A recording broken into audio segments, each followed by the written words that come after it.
from this story, I will learn that sometime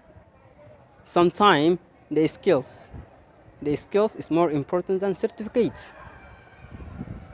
You know, as a story that I know, one day my grandmother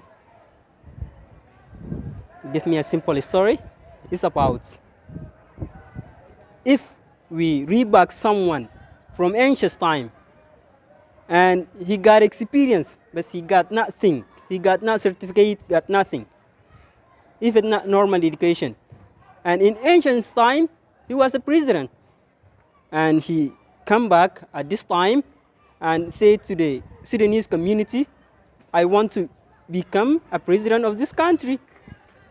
So will they start asking them, where is your certificate?